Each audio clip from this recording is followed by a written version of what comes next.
بسم اللہ الرحمن الرحیم۔ تو زندگی میں جو بھی بننا چاہتا ہے اپنی اس کامیاب زندگی کی تصویر کو ویژوالائز کر، اس کو امیجن کر اور جذباتی طور پر اس وقت کو محسوس کر۔ اگر تو دولت کمانا چاہتا ہے تو سوچ کہ وہ دن کیسا خوبصورت ہوگا جب تیرے پاس دولت کے انبار ہوں گے، گاڑیاں ہوں گی، بنگلے ہوں گے، وہ کیسے حسین لمحات ہوں گے، وہ زندگی کیسی خوبصورت ہوگی جب تو دنیا بھر کے غریبوں کی مدد کے لیے اپنی دولت صرف کر رہا ہوگا لیکن تجھ میں ذرہ برابر تکبر پیدا نہیں ہوگا۔ عالم خیال میں اس زندگی کو محسوس کرتے ہوئے خود سے بات کر کہ لوگ تو اپنی نفسانی خواہشات کے لیے جیتے ہیں، میں لوگوں کے لیے جیوں گا۔ دنیا تو اپنے لیے جیتی ہے، میں دنیا کے لیے جیوں گا۔ کسی غریب کی عزت نفس مجروح نہیں ہونے دوں گا اور وہ وقت کبھی نہیں بھولوں گا کہ میری پرورش کے لیے میرا باپ در در کی ٹھوکریں کھاتا رہا، متکبر سیٹھوں کی گالیاں سنتا رہا، لوگوں کے تانے سنتا رہا، لوگ اس کا تمسخر اڑاتے رہے، نظر حقارت سے دیکھتے رہے، اس کی تحقیر و تذلیل کرتے رہے، لیکن وہ میری پرورش کے لیے ہر ایک کے تانے برداشت کرتا رہا۔ اب میں اپنے باپ کو اس قدر خوش کروں گا کہ اس کی اپنی گاڑیاں ہوں گی، اس کے اپنے بنگلے ہوں گے، اس کی اپنی جائیدادیں ہوں گی۔ اپنی کامیابی کو ایموشنلی ایکسپیرینس کرنے کے لیے تو اس وقت کو محسوس کر کے وہ دور کیسا خوبصورت دور ہوگا۔ میرے اسکول کی فیس ادا کرنے کے لیے میری ماں لوگوں کے گھروں میں برتن صاف کیا کرتی تھی۔ میں اتنی دولت کما کر ماں کے قدموں میں رکھ دوں گا کہ میری ماں کے ذریعے ہزاروں لاکھوں غریبوں کا روزگار چلے گا، لیکن میری ماں کسی غریب کو احساس کمتری کا شکار نہیں ہونے دے گی۔ اور میرے پاس گاڑیاں ہوں گی، بنگلے ہوں گے، آرام دہ بستر ہوں گے، لیکن پھر بھی سویا زمین پر کروں گا اور کسی غریب کو بھیک مانگنے کے لیے کبھی اپنے گھر آنے نہیں دوں گا۔ اس کی نوبت ہی نہیں آئے گی، میں خود اس کے گھر جا کر اس کی خدمت کروں گا۔ زمین پر چٹائی پر بیٹھ کر ہزاروں غریبوں کے ساتھ کھانا کھایا کروں گا اور جب میرے دسترخوان سے غریب کھائیں گے تو ان کے پاس بیٹھ کر پیار بھری نظروں سے انہیں دیکھا کروں گا، اور جب کسی غریب کی سوکھی حلق میں ذائقہ دار اور ٹھنڈا مشروب جائے گا تو میرے دل میں ٹھنڈ پڑ جائے گی۔ جب کسی بھوکے کے خالی پیٹ میں لذیذ اور مہنگے کھانے کا نوالا جائے گا اور ایک مدت کے بعد اس نادار کے چہرے پر مسکراہٹ کی کھلکھلاہٹ دیکھوں گا تو مجھے کتنا مزہ آئے گا۔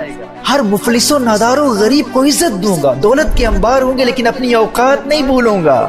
ہر روز کم از کم 3-4 منٹ نکال کر اپنی کامیابی اور اپنے مقصد کو ویژوالائز کریں، اسے امیجن کرتے رہیں، اسے جذباتی طور پر محسوس کرتے رہیں، ایموشنلی ایکسپیرینس کرتے رہیں۔ وہ وقت کیسا خوبصورت ہوگا جب میں اپنی دولت یتیموں کی پرورش اور تعلیم پر لگا دوں گا اور کسی کو اس بات کا علم ہی نہیں ہوگا، لوگوں کو نہیں بتاؤں گا، میڈیا کو بھی نہیں بتاؤں گا، ان یتیموں کو بھی نہیں بتاؤں گا، انہیں خود بھی نہیں پتا ہوگا کہ ان کی تعلیم اور پرورش پر کون دولت خرچ کر رہا ہے۔ بس چپکے چپکے ان کی کامیابی کو دیکھ کر دل ہی دل میں خوشیاں منایا کروں گا۔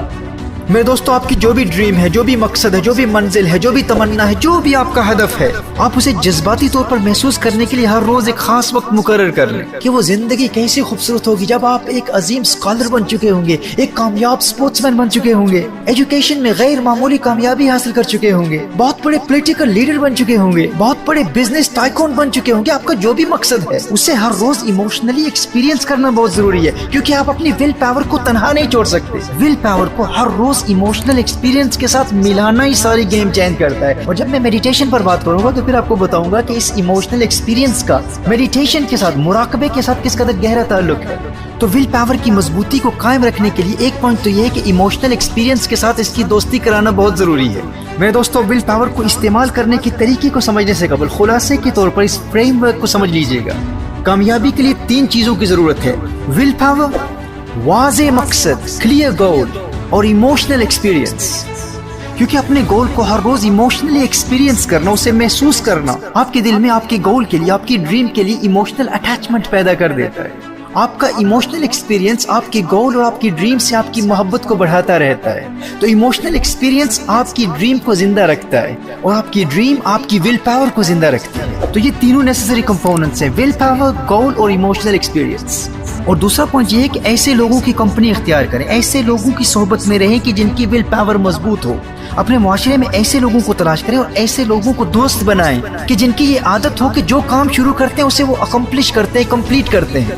کمزور ول پاور والوں کی صحبت آپ کی ول پاور کو کمزور بنا دے گی اور مضبوط ول پاور والوں کی کمپنی، ان کی صحبت آپ کی ول پاور کو اور مضبوط بنا دے گی۔ اور اسی طرح ٹی وی دیکھتے رہنا آپ کی ول پاور کو کمزور بنا دیتا ہے، اور فحاشی اور اوریانی کے مناظر دیکھنا اور پورنوگرافی دیکھنا تو آپ کی ول پاور کو بالکل برباد کر دیتا ہے۔ میرے بھائی، میرے دوست، یہ بلا وجہ ٹی وی دیکھنا، موویز دیکھنا، اس کو چھوڑ دو۔ یہ جھوٹے قصے کہانیوں پر مشتمل فلمیں اور فلمی ہیرو سے تجھے کیا لگے؟ تو حقیقی زندگی کا ہیرو ہے۔ جس کے پاس ول پاور اور ایموشنل ایکسپیرینس کی قوت ہو، فلمی ستاروں کو نہیں دیکھتا، وہ تو خود ریئل لائف سٹار ہوتا ہے۔ حیرت ہوتی ہے مجھے ان لوگوں پر جو کہتے ہیں ہم تو بس خبریں دیکھتے ہیں۔ بھائی ارے دنیا کے ملکوں اور بادشاہوں کی خبروں سے تجھے کیا غرض؟